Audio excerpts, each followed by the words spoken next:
of them together, except Iblis, had refused to be among the prostrators.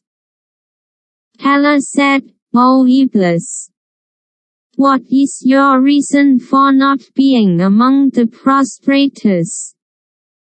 Iblis said, I am not the one to prostrate myself to a human being, whom you created from sounding clay of halted black smooth mud. Allah said, then get out from here, for verily you are Rajam, an outcast or cursed one. Verily the curse shall be upon you till day of recompense, day of resurrection. Ch 15, 28-35 Quran.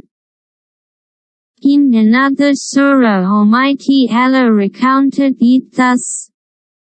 Surely we created you, your father Adam, and then gave you shape, the noble shape of a human being. Then we told the angels, prostrate to